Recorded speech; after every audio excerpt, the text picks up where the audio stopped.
Hi there, welcome. I'm Siobhan Sarna. I am your host today, and this is all about leaky skin and chronic conditions, disease, and all kinds of really connecting the dots. I founded Chronic Condition Rescue back in 2015 to help me with my situation and vowed that I would help other people to benefit from what I had learned. And fast forward 11 summits later on menopause and the microbiome and the liver, gallbladder, and fascia and lymph and biological dentistry and on and on and on. And while I was a host at Home Shopping Network for over 20 years, one segue, career segue and segue topically, one of the things that I sold a lot of was skincare. So I've stood next to inventors, I've stood next to scientists, I've stood next to chemists, I've really celebrities, I've done the whole gamut of skincare. And before and afters are really interesting, aren't they? Like, do I believe it? Is the lighting different? But wait until you see what Kiran's going to be talking about today. And with that, who is Kiran Krishnan? He is not only my friend, but he's also the co-founder of Microbiome Labs. He has transitioned away from that, but still dear friends with them. And he's gone on to do some very intriguing projects. This today is one of his passions. It is about your skin and the connection to the rest of the body. You know how they always say the skin's the largest organ? And like if you have a rash or eczema or something, like that's the inside of your body talking to you. Wait until you hear about wrinkles and what it could be telling you. So he's going to give us a presentation. I'm not going anywhere. I will hide myself though, so that we can all truly focus on the microbiome expert and microbiologist expert and educator to so many other practitioners and people around the globe, Kiran Krishnan. Hi, my friend. Hi, how are you? And thank you so much for having me. You. It has been a long time since I've seen you, and I am very excited to be talking about this today. So, of course, we all want our skin to look healthier, look better, function better. There's a big, of course, cosmetic component to that of wanting it to look better. But where this really becomes interesting for me is the skin as a health organ. And disruptions to the skin driving chronic conditions that you may not think intuitively are connected to the skin, right? So that is like the crux of this. So then the question becomes, what dysfunction on the skin and what kind of chronic conditions can they drive? And then do those disruptions on the skin also lead to unfavorable skin outcomes visually? That we're all concerned about, right? So we're thinking about things like fine lines, wrinkles, hyperpigmentation, redness, rashes or eczema, dermatitis, different forms of dermatitis. All of those things fall into a bucket of symptoms of a disrupted skin microbiome. The microbiome plays a role in all of those conditions in one way or the other. But those conditions also signal in one way or the other that the barrier function of the skin is becoming compromised. And as a result, there are health-related consequences, which many of you would be concerned about, because I know most of the audience here are health-conscious individuals that are thinking about health span and longevity and managing, chronic conditions and so on. So the skin being a driver of some of those things is a narrative that's not talked about enough and certainly not educated upon enough. And that's where we really want to play a role here. So we want to make your skin look better, feel better, and healthier, and as a result of that, actually reduce its impact on driving chronic issues, right? So that's the crux of this. So I'll go ahead and share my screen and run through a presentation here. And when this comes up, just let me know if for some reason it doesn't look right. I haven't gone. Let me go to. Yeah, it's coming up. Okay. Okay, I think you're in great shape. Full screen. Okay, awesome. So what we're really talking about here is leaky skin, right? So I've spent a decade or more working on the leaky gut issue, and I think we made significant strides with leaky gut with the products and technologies we created at Microbiome Labs. And of course, we illustrated the effects through clinical trials and then it became the most widely used probiotic among clinicians, and I know Siobhan's been a supporter of that for years, an award-winning supporter of it, in fact. And so now it's transitioning to this other really formative barrier, which is your skin, which is actually more of a barrier than your gut, because your gut is a very dynamic barrier that's selectively permeable. There's a lot of stuff your gut is supposed to let through. Your skin really shouldn't be letting anything through. And so you'll see in the structure of the skin is quite different than the structure of the gut. The skin is far more of a true barrier. And when that barrier becomes dismantled, then we start to bleed into a lot of significant issues. So let's talk a little bit about the ecology of our skin, right? So we've got about 20 square feet of skin on our bodies, which represents the largest organ in our system with that type of surface area. Our skin has over 1.5 trillion resident bacteria with up to 1,000 different species, right? So it's highly diverse, as diverse as your gut can be, if not in some cases more diverse.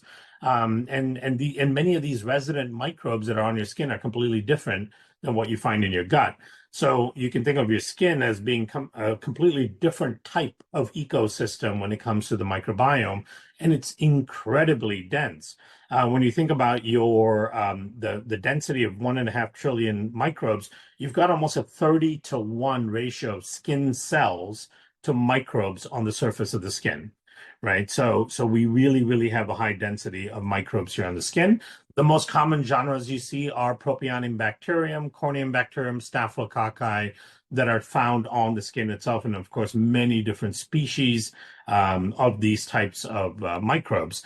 In addition, and this is a very important part to understanding skin health and the skin ecosystem, is that we have both transient microbes and resident microbes on the skin, right? So the transient microbes can last anywhere from a few hours to a few days. They hop on the skin from contact that we may have either with other people or the environment or other surfaces. The most natural way, of course, is from other people, from hugging and being in close proximity, and then also from the environment. Even just walking through a natural environment, there are microbes in the air, there are microbes that dust up from the dirt, or if you're sitting on the ground, you're laying on something, you're leaning against something. Those are all very natural ways of encountering these transient microbes. And then the resident microbes are the microbes that are somewhat permanent. The thing is, the resident microbes can fluctuate in their proportions throughout the day, the week, the month, the year, and that can have a huge impact on what your skin looks and functions like. The transient microbes have a huge impact on what the resident microbes look like. So the transient microbes play a very important role in kind of modulating the ecosystem of the resident microbes, right? So there's this very dynamic, constant turnover occurring on the skin. Now, of course, in the modern day, we've introduced new stimuli to the skin that didn't exist for 99.999% of human evolution, which are things like personal care products with parabens and phthalates and microplastics and all these things in it that now our skin ecosystem has to contend with and deal with, right? So we've ushered in a new age of complication to our skin microbiome. And I said the transient microbes impact the balance of the resident microbes. Now, there are a couple of distinct ecosystems within the skin. Number one, when you look at the face is really interesting because it's a sebaceous environment, right? You've got bigger pores, you've got more active sebaceous glands producing more sebum, more oil. And so you get a lot of these pockets of anaerobic environments, right? So within the crevices and within the pores themselves, you get an anaerobic environment, meaning free of oxygen, which lends the benefit towards facultative or anaerobic microbes. So these are microbes that can grow better in the absence of oxygen. They also have to do relatively well in the presence of oils.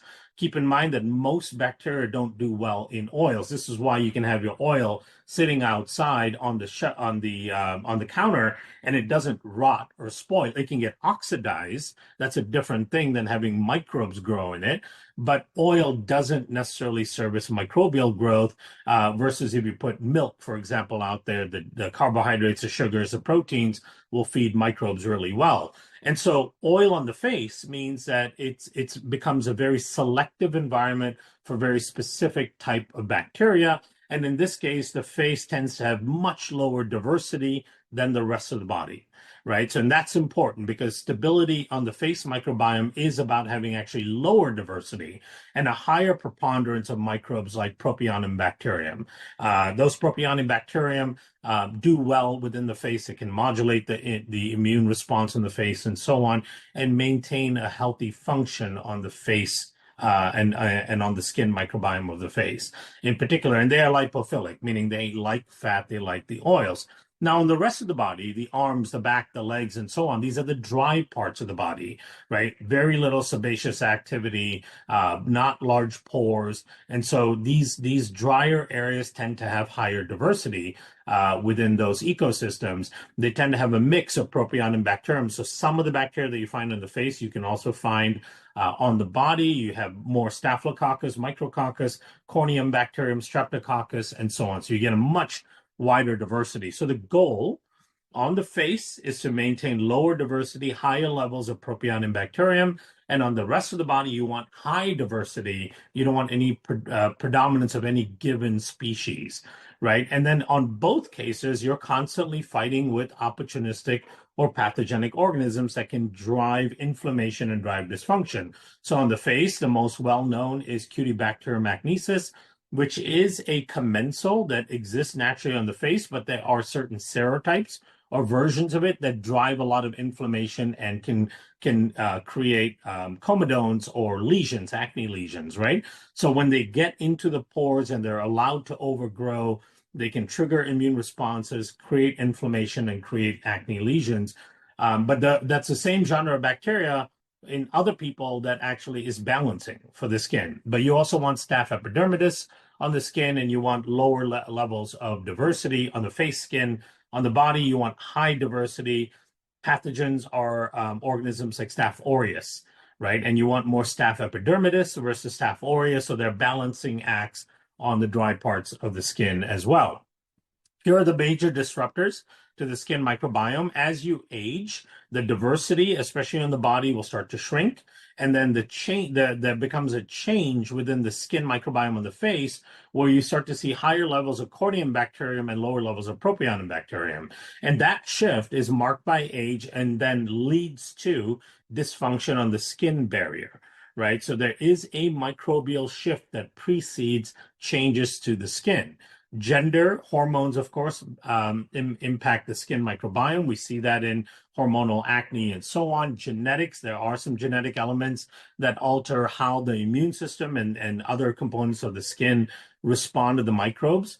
Environment, pollutants, the ecosystem, the area you live in, depending on the air quality and so on, that has an impact on your skin microbiome. Climate does quite a bit as well. Do you live in an arid climate? Do you live in a very high moist, humid climate, and so on? Those things have an impact on your skin microbiome. Cosmetics, of course, have a huge impact on the skin microbiome with personal care products, for example, containing lots of things like pigments and parabens and perfumes and phthalates and things like antimicrobials and preservatives.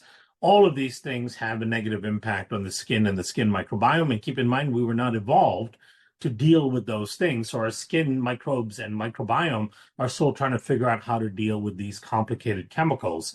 Diet has an impact. We know that on acne studies, there have been over 50 studies on acne itself, showing that diet has a huge impact on the outcomes of acne, which is an inflammatory dysbiotic condition, right? We know that dairy and gluten consumption, for example, can increase the lesions of acne, and then getting away from dairy and gluten, which can be inflammatory to a lot of people, starting in the gut, that inflammation can translate to the face. Getting away from that and reducing it and increasing fiber intake and all that can actually reduce acne.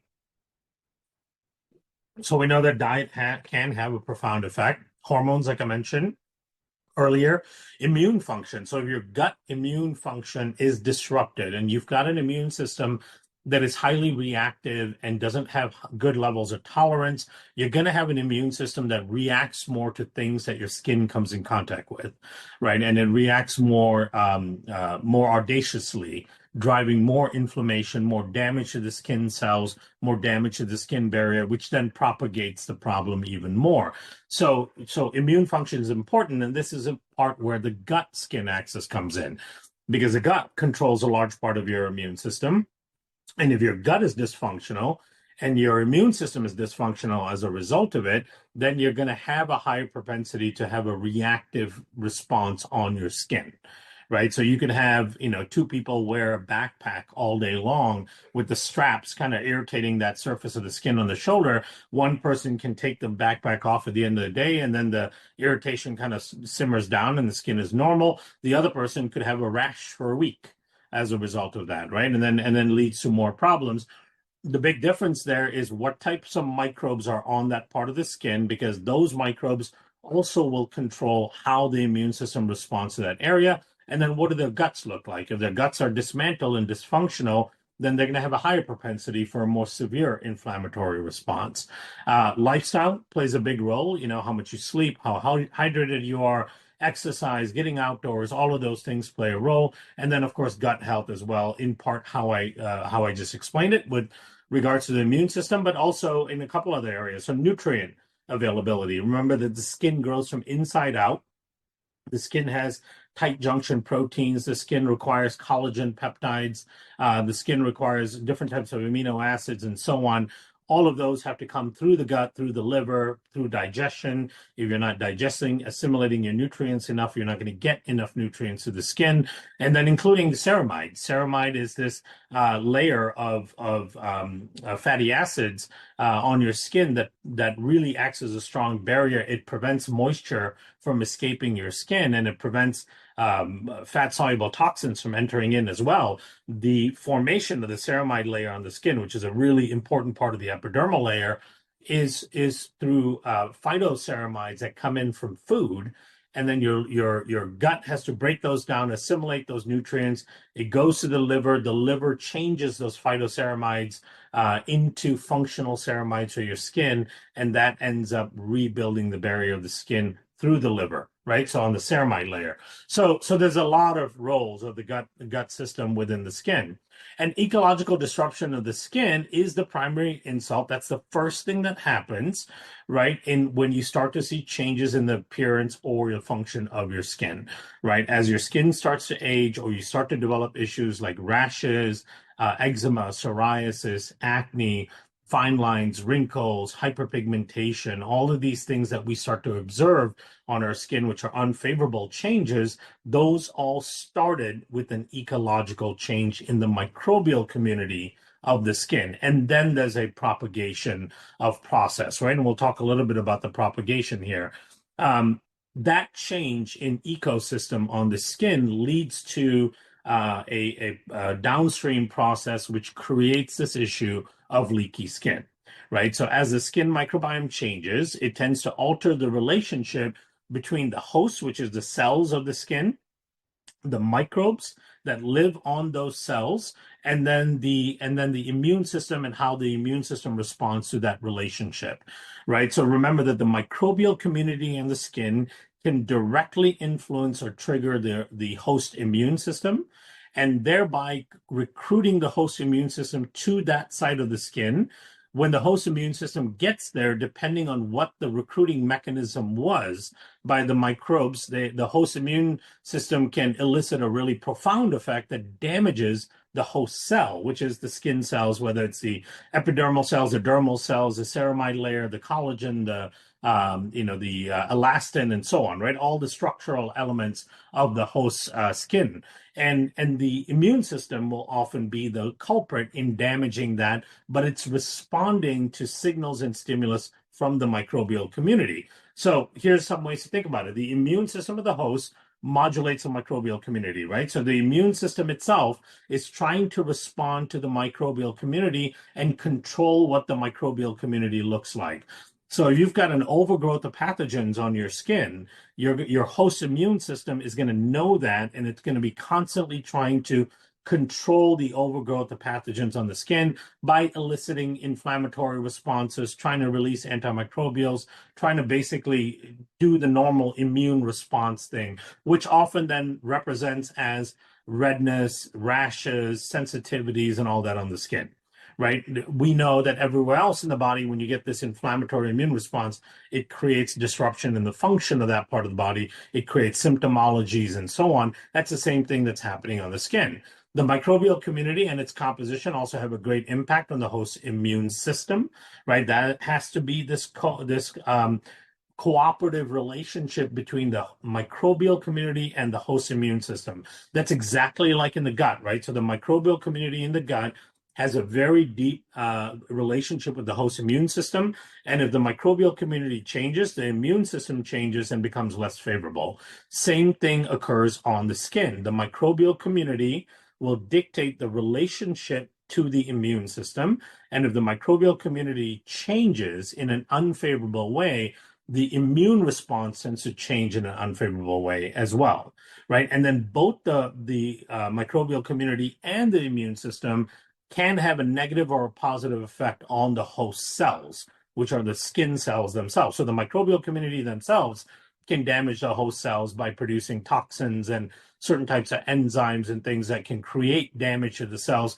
And then the host immune system can respond to what the microbial community is doing by damaging the cells by eliciting an immune response, right? So we end up with this disruption in the microbial community that does both directly impacts the host cells, the barrier cells, and on top of that recruits the immune system and causes the immune system to create, unfavorable responses. All of those things happening at once, going on at the same time, end up causing a loss of barrier function. And when you lose barrier function, your skin becomes leaky and things start leaking through. It could be things from the outside environment, which we'll touch on, but it's also things that are generated at that site where there's a battle going on between the microbial community and the host immune cells. And then the host cells themselves are these bystanders getting damaged and releasing proteins and peptides that are antigenic. And those antigenic proteins and peptides can leak through and end up throughout the body in circulation, right? I know this can be kind of a complex thing to wrap a head around, but just remember these three parts and we'll refine it a little bit better. Now, where is a lot of this information coming from on the role of the skin in driving health conditions? It's something called the Baltimore Longitudinal Study of Aging. It's a fascinating study that was initiated in 1958 and is still ongoing. It's a 65-year-long study. It's the first and only longitudinal study of over 3,400 subjects that followed each individual from when they were in their 20s all the way till they're in their 80s and beyond, and then all the way till they die, right? And so there are over 26,000 study visits among these individuals, right? So over the last 65 years, each individual has visited the clinic 8 to 10 times, throughout that time at different checkpoints to measure all kinds of things and learn about the aging process of the individuals. And there's been thousands of scientific papers on aging that has come from this study, right? And some of the conclusions that are really interesting, they've shown that weathered or unhealthy skin is emerging as a major risk factor for almost every single age-related disease, from things like Parkinson's to type 2 diabetes, right? Think about that. We would have never thought that. That's completely counterintuitive, that the outside, right, which is the cosmetic part, our veneer, if you will, and having a weathering skin, meaning it's aging, it's getting more wrinkle, it's getting more dry, all of those things that we associated with aging of the skin and an unhealthy appearance of the skin, that is a risk factor for diseases that are not related to the skin, like Parkinson's and type 2 diabetes, right? It's not a reflection of an unhealthy outside. It's an independent risk factor, meaning it can be a driver of these conditions. And some of the conclusions in a recent article, it turns out skin health can be used to predict a number of seemingly unconnected factors, from your bone density right, to your risk of developing neurodegenerative diseases and dying from cardiovascular disease, right? So this is really, really interesting. It's a complicated topic, but it's very interesting that the skin was one of the best predictors of the development of all of these conditions. And it's not that what many of us may think, that the skin is a reflection of an unhealthy inside, right? That's not actually the case. What it is the dysfunction in the skin precedes any measurable changes inside the body, which means that the skin changes are driving the changes inside the body, right? Aged skin drives chronic disease. That is the 65 years worth of study that has been able to show this in a number of different ways, right? And let me touch on some of those. I'm going to do a little bit of deeper dive on skin health and systemic impact, like looking at the advanced insights on this. So this is from the Baltimore Longitudinal Study of Aging, Skin as a Biomarker. These are some of the really interesting and exciting conclusions from the thousands of papers that have been developed, right? So skin aging correlates with systemic biological aging, right? Reflecting a cumulative change. And we know that systemic biological aging is often highlighted by an increase in inflammation, tissue damage, loss of turnover, increase in senescence, which is the formation of zombie cells, and so on. Increased skin wrinkles and thinning predicts cardiovascular and metabolic risk, right? And the skin wrinkles and thinning comes first, because they are a driver of the types of inflammatory processes that can lead to cardiovascular and metabolic risk, right? It's probably not the only thing. Being obese and sedentary and all that is, of course, driving it as well. But having dysfunctional skin becomes another factor that we have to think about, right? Changes in dermal integrity. So if you start to change your skin barrier integrity, it can mirror inflammatory markers like IL-6 and CRP. IL-6 is a quintessential global inflammatory marker. Same with HSCRP, C-reactive protein. These are all very strong measures of dysfunction inside the body. And these studies have showed that when you lose integrity on the surface of the skin, on the barrier function of the skin, you increase these inflammatory markers. This is from one of the studies. The state of the skin provides a readily accessible window into chronic health decline, enabling non-invasive predictive diagnostics. So one of the things being developed is looking at the skin as a predictive diagnostic, right? And at some point here, you'll be able to use your phone with AI technology. I know there's a couple of companies called Skin Check and all that are already in development, where you can just take a picture of yourself and upload that, and AI is going to be able to analyze it and actually count the wrinkles, the fine lines, the hyperpigmentation, the spots, and other things that measure aging skin, and give you a score to help predict and help you understand your risks for chronic conditions as a result of what your skin looks like. And this can be a first line, early detection, easy to do at home, non-invasive type of methodology, which can be really, really exciting, right? So we want to start thinking about skin beyond how can we cosmetically make it look good, right? How can we improve this veneer, if you will, through all of the different procedures that are available?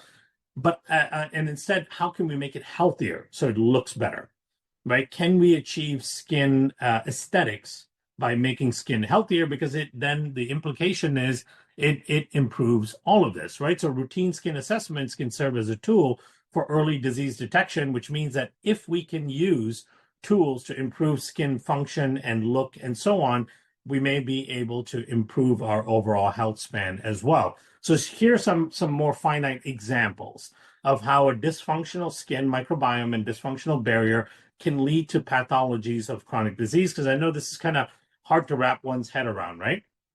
So breach of the skin barrier allows antigens to migrate into systemic circulation, right? So these are anything, an antigen is anything that can elicit an immune response. So it could be a protein from the environment, from food sources. It could be a compound from the air. It can be a number of things that you would encounter. It would if it penetrates through the barrier of the skin and enters into circulation and is antigenic, meaning it elicits an immune response, it can create a systemic problem, right? So, for example, psoriatic lesions. Psoriatic lesions on the surface of your skin release antigenic peptides. So there are peptides that are specifically associated with psoriasis on the skin that then stimulate T cell activation in lymph nodes, right? And so what studies have shown is that circulating skin-derived antigens were identified as drivers of systemic inflammation linked to things like joint degradation and cardiovascular pathologies. So they're able to find these antigenic peptides from psoriatic lesions that you would think are only on the surface of the skin. They're able to find this in the deep recesses of your joints, like in the synovial fluid, where it's eliciting an inflammatory response, or in your vascular system or your vascular endothelium, which is the lining of your vessels, where it's eliciting an inflammatory response and creating damage, right? So you wouldn't think that your psoriasis or like conditions, inflammatory conditions on the skin, could have residue from that going to other parts of the body, eliciting an inflammatory response and causing damage elsewhere. Chronic inflammation from psoriasis, like TNF alpha, IL-17, IL-23, leads to oxidative stress, endothelial dysfunction, and vascular inflammation. These are all important things for cardiovascular disease. And so the studies have shown that patients with chronic inflammation from psoriasis have higher calcium scores, right? Remember, calcium scores in your vascular system, in your heart, especially in your heart arteries, are a marker of atherosclerosis and the formation of plaques in the vascular system of your heart. And so and that's the foundation of heart disease, right? The formation of plaques and the rupturing of those plaques and the occlusion of the vessels and so on.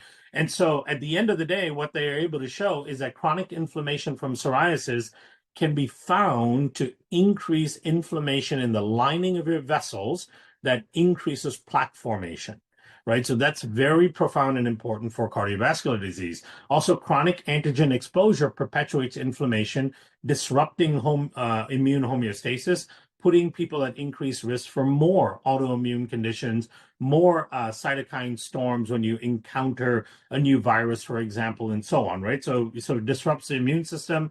And then it activates this keratinocyte signaling, which fuels inflammation. Keratinocytes are cells within your skin that form keratin, which is a fiber that is used to try to, if you create a lattice and protect the skin when it gets damaged. But those keratinocytes also create this cascading amount of inflammatory cytokines because they're trying to indicate damage to a given area. And that damage indicates that, hey, there's a barrier disruption. There may be microbes coming through, things that could infect the host. We got to upregulate inflammation and bring a bunch of immune cells to that area. And these keratinocytes start creating even more inflammatory mediation. And so all of this leads to higher pro-inflammatory cytokines like IL-17, TNF alpha, and so on. And the thing is, TNF alpha, IL-17 are the predominant type of inflammatory cytokines present in the vast majority of chronic conditions like metabolic syndrome, diabetes, cardiovascular disease, neurodegenerative conditions, and so on. The list goes on and on, right? So skin-related dysfunctions can lead to this, and all of this allows for the penetration of allergens and toxins through the skin into systemic circulation. And I'll explain why that becomes severely problematic. The role of skin in barrier function, another excerpt from a study, a diverse microbiome is critical for preserving epithelial integrity and modulating immune response. That's critically important on the skin. Now, especially the dry areas of the skin that we talked about, right? So the microbiome acts as a first line of defense. It competes with pathogens for space and nutrients and neutralizes the toxins. So when toxins hit your skin, the beneficial microbes can break them down. The beneficial microbes can also produce antimicrobial peptides to help maintain the pH balance of the skin, prevent fungal overgrowth, and then compete with dysfunctional bacteria. When you start to get a change in the beneficial microbes in the skin, you reduce lipid production and the skin barrier doesn't repair as well. You reduce the prevalence of commensal driven inflammation and protection anti-inflammatory protection on the skin. Many of your commensal bacteria can reduce the inflammatory response, so your skin is not hypersensitive to stimuli. It can reduce the production of ceramides, which is that fatty acid layer I mentioned that's so important, and the induction of tight junction proteins. Like your gut, your skin has tight junction proteins, claudin and oncludin proteins, which maintain the barrier. Your commensal bacteria in your skin upregulate those. Dysfunctional bacteria can downregulate them and create disruption to the barrier system. It can reduction of keratinocyte differentiation, which means that you don't get the keratin fibers that help with creating the lattice that provides a barrier system, right? You also don't want over production of keratinocytes and activation of it, which can also occur in a dysbiotic model. And then you also end up with the reduction of wound healing response. So any damage to the skin, even micro damage that occurs that you may not even notice, takes longer to repair, leaving more gaps and leaving more permeability to the skin itself. And then you can measure these things by like increased transepidermal water loss, which indicates a barrier disruption to the skin, right? So the microbes on the skin play a very important role in maintaining the barrier of the skin, exactly like the microbes in the gut play a very important role in maintaining the barrier of the gut. And in the gut, we've shown that if we can fix the microbiome in the gut, we can absolutely stop leakiness in the gut. We're seeing this here as well, that if we can fix the microbiome of the skin, we can absolutely stop the barrier dysfunction of the skin.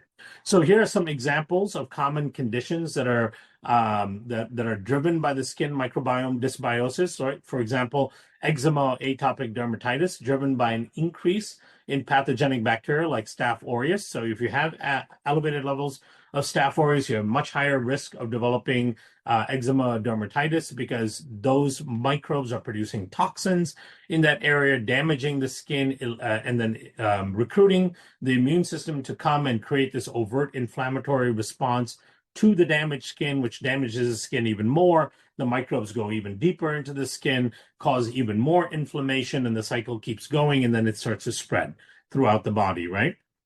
Now, the crazy thing about this is that eczema and atopic dermatitis, which is a microbiome dysbiotic driving condition that drives a barrier dysfunction on the skin, is linked to food allergies, allergic rhinitis, and asthma. Because of something called transcutaneous sensitization, right? So, and this is something that's like hard to wrap your head around, and people don't really realize this, but it's so important because we're facing an epidemic of asthma, eczema, psoriasis, and then of course food sensitivities as well, right? Those of us who are older know that when we were growing up, there was no such thing as a peanut allergy. Now we have lethal levels of peanut allergies throughout schools, and kids are much more allergic and sensitive to a lot more foods. What is happening there? This is part of the reason, is because kids are being born, C-section largely, so their skin microbiomes are disrupted early on. They're being overwashed, overbathed. The personal care products are disrupting their skin microbiome. Their guts are unhealthy. As a result, they start to get high levels of eczema and dermatitis on the skin. Eczema is very, very common nowadays in kids. And when you get eczema, it breaks the barrier function of the skin. So actual food antigens like peanut allergens and so on can leak through the skin. And when it leaks through the skin, it's encountered by the immune system in the skin. That's going to elicit an inflammatory allergic response to that stimulus. When that goes through the gut, if your gut is remotely healthy, you can build tolerance to it. But when it goes through the skin, it actually leads to a hypersensitivity response. That's why, and this is what we call the Th2 response, right? Th2 is a hypersensitivity inflammatory response. So 30 to 40% of kids with atopic dermatitis have food allergies, compared to only 5% of non-atopic dermatitis kids. So having atopic dermatitis creates an 8x increased risk for food allergies, right? And that's studies in kids. This is absolutely true in adults as well. When you lose barrier dysfunction, you end up with sensitivities, right? Food sensitivities. You might have foods that you used to be able to eat, you can't eat anymore. That's in part what's happening to your gut, but also probably related to barrier dysfunction in your skin and those same allergens leaking through in your skin, thereby causing this inflamed response, this overt response. Same thing with psoriasis, right? A disrupted balance and low diversity on the dry areas of the skin, increases in Conium bacterium and Staphylococcus and Streptococcus. This is associated with psoriatic arthritis, metabolic syndrome, IBD, COPD, cardiovascular disease, and other chronic inflammatory conditions. You wouldn't think that chronic kidney disease, inflammatory bowel disease, chronic obstructive pulmonary disease, cardiovascular disease are related to psoriasis on the skin, but they are absolutely correlated with it, right? So inflammation at it all. And then acne, of course, acne has an increased association with mental health challenges. Of course, that's in part because of the cosmetic impact of acne, but also there's clear and direct mechanisms between inflammation related to acne and the same kind of inflammation that can upregulate the HPA axis, right? So when you look at dysbiotic skin, I'll run through this fast. When a dysbiotic skin microbiome is present, you get all of these dysbiotic functions, which is pathogen overgrowth, high toxin production, in this case, low production of protease enzymes. Skin cannot turn over like it's supposed to and get new skin. You get an accumulation of dead skin. You get loss of the ceramide and the lipid barrier. Skin loses moisture, becomes very leaky and dry. Microbes and toxins migrate through, causing inflammation not only in the skin, but systemically. Yeast and other fungal overgrowth occurs because of a loss in pH balance. And then skin becomes also very susceptible to oxidative damage and accumulates oxygen radicals, free radicals, and UV damage. And then thereby sun and things like that become a bigger and bigger problem. This leads to things like dull, thin skin, dry skin, more wrinkles and fine lines, discoloration, hyperpigmentation, red sensitive skin, and so on. These are all common things that we're constantly trying to fight against and using all kinds of topical cosmetics and personal care products to try to help, when at the end of the day, the root cause of most of this are changes in the microbiome of the skin, right?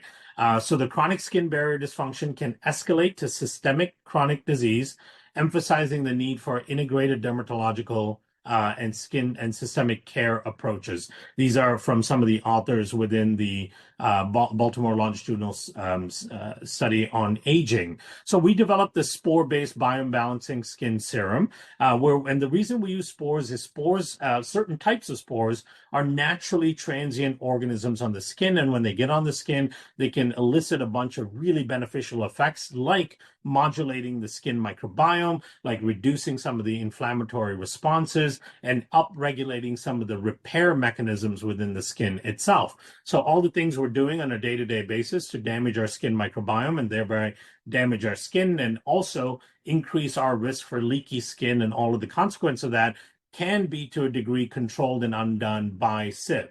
Right. And that's what's super exciting here. I'll show you a little bit of a data of some of the things we did. This is a very advanced camera system called the Visia. It can measure, because it has 8 different cameras, it can quantify all types of parameters of aging by measuring and quantifying age spots, UV spots, brown spots, wrinkles, texture, pore size, porphyrins, and so on, that are all hallmarks of aging, right? So using this, here's a few cases. This individual, her skin age was 43 at the start. Her biological age, her chronological age is 43. Her skin biological age is 38, so she was already doing fairly well. And then after 30 days of using the SIV, her biological age or chronological age is still 43, but we actually reduced the biological age of her skin by 3 years, right? 3 years, all of these parameters change what would be equivalent of 3 years of reverse in aging in just 30 days. Here's another individual, and in her case, a huge reduction in UV spot improvement. Her actual chronological age is 37. Her skin was 33, so she's already doing quite well. 30 days later, her skin has reduced by 2 years in biological age, right? So very, very significant. Here's another individual where we saw a significant improvement in her biological age. And in her case, because of her darker complexion, she had lots of spores, spots, lots of visible spots, we saw a 47% spot improvement and a 10% improvement in pore size. That's just, again, in 30 days, right? So we can make a significant reversal of age-related degeneration of the skin in a very short amount of time. And here are some microbiome studies on the skin. What we see in some of these before and afters is the elevated corneum bacterium, and then the corneum bacterium is reduced quite a bit. And then elevated Cutibacterium acnesis, which is the type that causes acne. Almost 60% of the skin is that. We reduced it very significantly, and as a result, you see the significant improvements in his skin. Gone are the red lesions and the acne and the hyperpigmentation and all that, much more uniform tone, texture, and of course, all of the lesions are gone. And this particular individual had done courses of antibiotics and a number of things to try to improve the skin. Here's another example, changes in the skin, corneum bacterium, again, an elevation of Cutibacterium. We were able to bring that down significantly. We basically eliminated the corneum bacterium because on the face, when you start to see corneum bacterium show up, that's a sign that the skin may start to age biologically because corneum bacterium can drive some of the aging process. And we saw the appearance now of staph epidermidis, which is a very protective, good commensal on the skin. And you can see the changes to her tone, texture, pigmentation, and all that to the skin. This is way more youthful looking of the skin compared to this, right? And this is, again, in 2 weeks. In 2 weeks, we're making that significant of a microbial shift, and that microbial shift changes the skin outcome so dramatically. I'll run through some of these pretty quickly. Same thing here. You could see the tone, texture, lesion count on the skin improving in 30 days quite significantly. This is a great case because all she used was SIV and sunscreen. Obviously, very inflammatory lesions on the skin that improve quite significantly in just 10 days, improve hydration, tone and texture, and so on. Another 90-day case in this case. Significant improvement. This is borderline cystic acne, very difficult to deal with. I'm sure there's a hormonal component to it as well, but we're seeing a very, very significant improvement. Same here. And not only do you see, of course, you see all the red lesions disappearing, right? But you're not seeing them leave scars. You're seeing a change in the tone of the skin. Look how red and pale overall the skin is here. The undertone is red, the overall overtone is pale. Here, the undertone is this healthy glow on the skin, which is significantly different in just a 30-day period, right? So it's very exciting to see. Same thing here. This one, even though there's no real lesions, you just see the redness on the skin, right? And this is filmed in the same type of light box, so the light is exactly the same in the befores and afters. Complete change on the tonality of the skin here. This skin it's a sensitive, overreacting, hyperimmune response type of skin. This is a calm, resilient skin right here in just 2 weeks. So the cases go on and on. You see more and more, and we have probably hundreds upon hundreds of these cases, including, of course, some clinical studies. This I like a lot because this is likely a fungal overgrowth, very similar to what occurs in dandruff. So this is something that was very hard to manage even with steroids and other bactericins and so on. And in just 2 weeks, it was completely gone, right? This is something that he's been struggling with for quite some time. In 2 weeks, completely cleared up, including all the redness and all that. You'll also notice all the redness and sensitivity here, right on the side of the nose bridge. That is completely gone as well, right? So very significant changes. You can see it across the board. And then this is our study that we did on just over 317 participants, wide age range across the U.S., 95% female, 4% males, only because women seem to be more interested in participating in studies like this. But 95% saw improvement in hydration, 91% said the skin appeared more youthful, and this is just a 30-day study. Almost 94% said the skin was much more nourished. And then we saw almost 90% reduction in inflammation, 90% improvement in complexion, 87% improvement in tone. And then we also did non-comedogenic studies, which is looking at whether or not this creates comedones or lesions on certain individuals. And this is a human study as well, 30 healthy volunteers, 18 years of age and older. It's a 4-week patch test study, and we found that there was zero comedogenic impact on the skin as well. So we have the stamp from a third-party independent tester saying that we are non-comedogenic, which is really important because this is an oil-based serum, right? There's no water in it, which actually is a huge advantage. I'll mention that at the end. But you want to make sure that anything that has lipids in it doesn't cause comedones, doesn't clog up pores and cause that issue.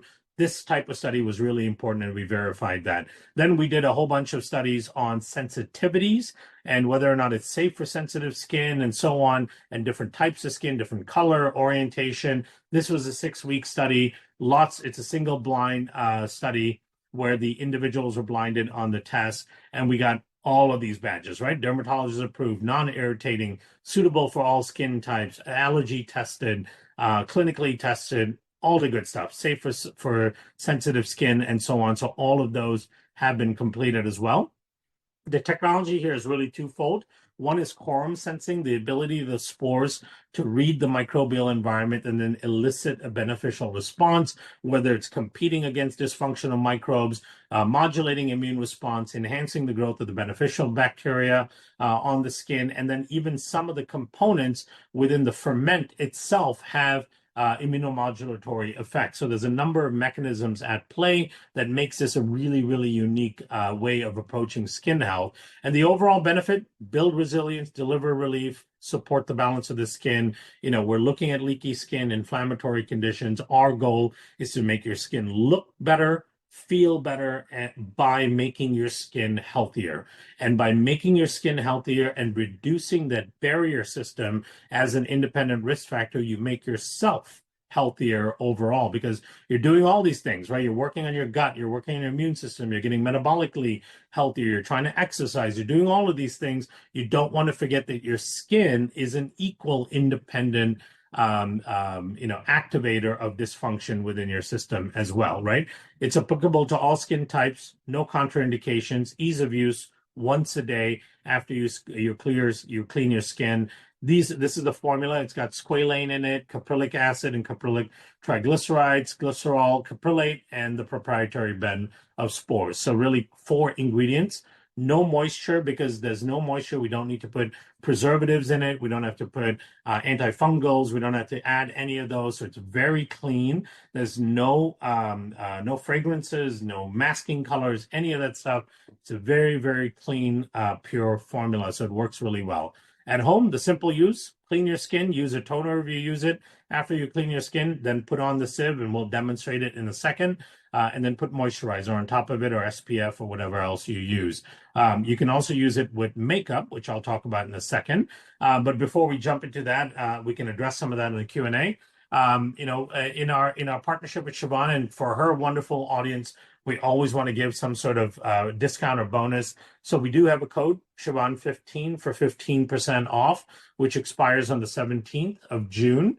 And for people who order 3 or more, you get free shipping on those orders, right? And you place the orders at www.sivcare.com. So we're super excited to be able to bring this to you, educate you on this issue of leaky skin, and I'm okay to take 5 to 7 minutes of questions, if that's still good, Siobhan? Yeah, it's great. It's great. Thank you so much. First of all, let's put some love into the chat for Kiran. I'm going to open it up. So that was amazing. Wow. Like, I've seen you do the presentations for SIV before, and each time they keep getting more and more epic, and the studies and the science just keeps edifying and confirming what your suspicions are, which is great. And then to have a product to be able to support all of this. So thank you for your work. Thank you to your team and to your co-founders and all that. And also just thank you for being here and for the discount. We appreciate it. So I did want to put the link again in the chat. And then also we have a couple of bonuses that I want to just share with you real quick. All right. Kiran, are you ready? Yes, let's do it.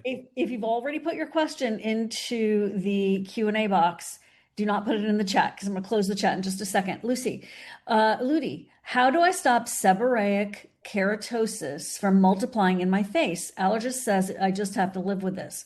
Boo on that answer. All right. Yeah. What do you think? And what is that exactly? So seborrheic keratosis is basically an inflammatory response that's occurring on your skin. Often they don't know what the cause of the inflammation is. It's likely a microbe. More often than not, it's like Staph aureus or it's a fungal a fungal source that creates the inflammation. And as a result, the keratin, which is the keratinocytes, keratinocytes, which we talked about earlier, tries to protect the skin by laying down more and more and more of that protein, and you end up with these lesions and bumps and so on, right? So really to improve that, what you need is to reduce the root cause of driving that inflammation, and that is often done by competing against those microbes. So we see this in seborrheic dermatitis, for example. It's a very difficult thing to manage, but we've had amazing responses with SIV in about 80% of the people that try it, and have tried lots of different things. So I would say try the SIV. Give it about 30 to 45 days of continuous use, and hopefully you'll be able to see some improvement there. Oh, did we lose Siobhan?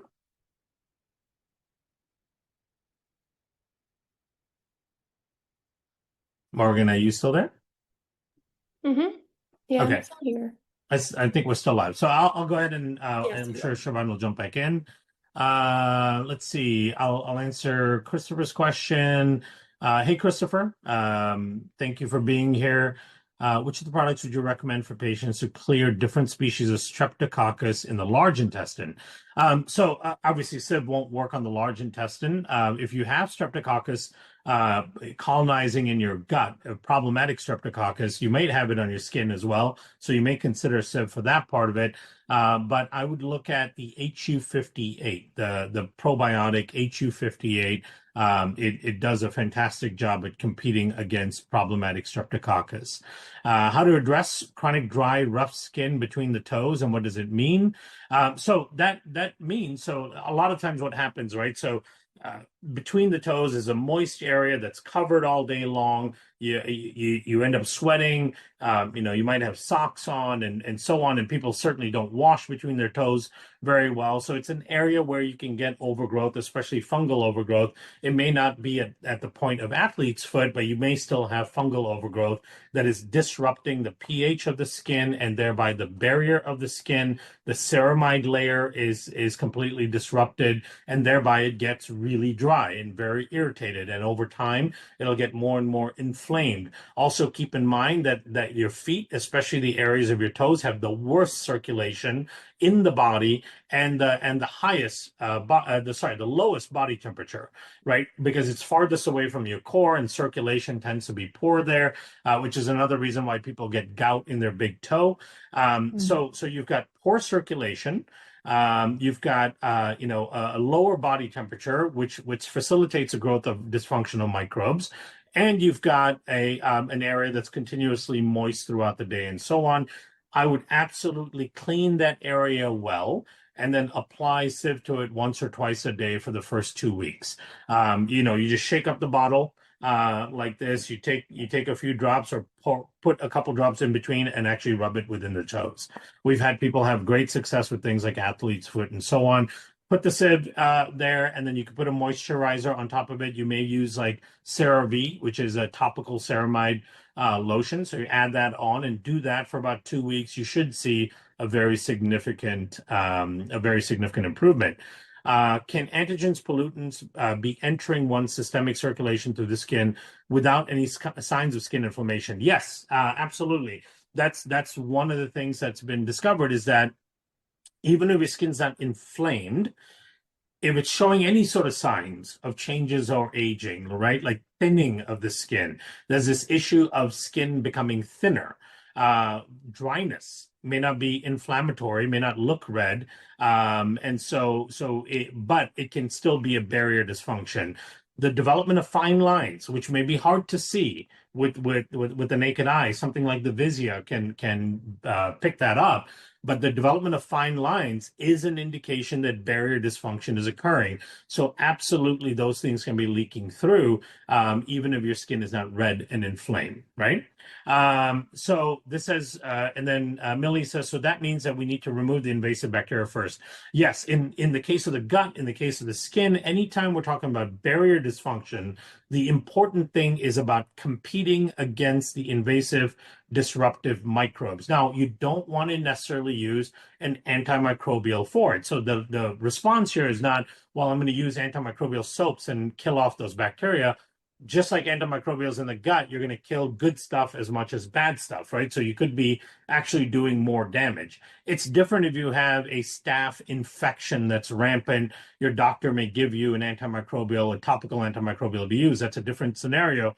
But when we're talking about day-to-day function, it's better to compete against the dysfunctional bacteria. That's where the sieve comes in, right? And keep in mind, you can use the sieve throughout your body. I do it this way, right? So for my skin, I basically, right after I wash my skin, I apply a couple of drops either directly on the face, one on each side, or sometimes a couple of drops in the hand. You gently rub it, and then you rub it all around the skin. On my body, I take a handful of lotion and I add 1 or 2 drops in the lotion, mix it up, and then I apply it. If I ever have like a red mark or like a pimple or something irritated on my skin, I will put like a drop directly on it, even on my body, and rub it in. And usually within a day or so, it's completely gone, right? So you can use it throughout your body.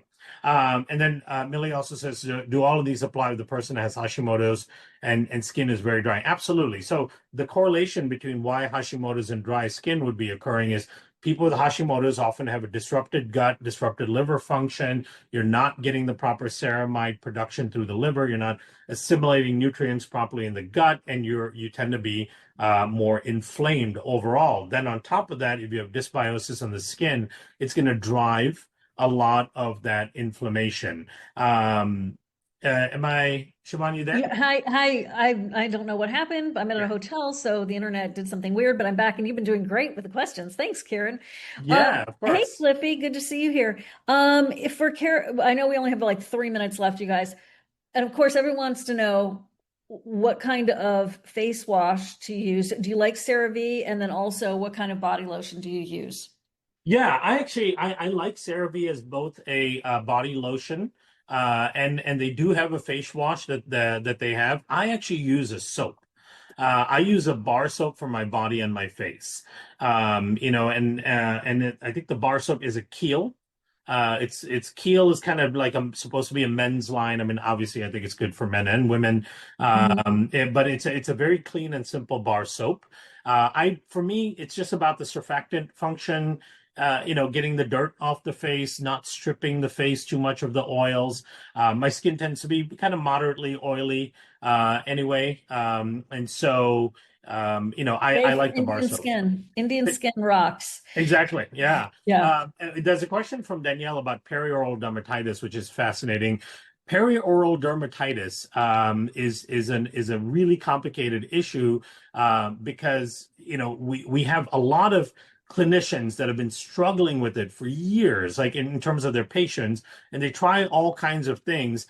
And in 70 to 80% of the cases where they try SIV, it alleviates the issue within like a week or two. Right. And so it could be very, very significant of an impact. In some cases, it helps a little bit, but doesn't take it all the way. So it's hard to say which one you have if you have perioral dermatitis. But I can tell you the vast majority of people, it's been like a game changer for them in getting rid of their perioral dermatitis. Okay. What will it work on? Is it PHEM, PHIGUS, Pemphigus? Are you familiar with that one? I am not familiar with that condition. Okay. No. Okay. But Can it be used? Can it be used on a 10-year-old female that is starting to have acne? Oh my God, amazingly. Yes, we have some amazing baby cases of just full body eczema on these babies, right? We Right. ended up with one of the most influential estheticians in the US becoming a big proponent of the product in particular because her young baby has been suffering with this eczema, and she's a skin specialist, has not been able to find a solution, use SIV, and it completely changed. everything. We have that before and after that we could share. So yes, absolutely. We don't see an age restriction issue here at all. Oh, that's great. Okay, so what we want to do is get it to you at 15% off. Use Siobhan 15, and it's 15% off. You order 3 bottles if you want, free shipping if you want. And then also if you pay, if you do, go for it, order by 8 p.m. tonight and send the email with proof of purchase to info@sibosos.com.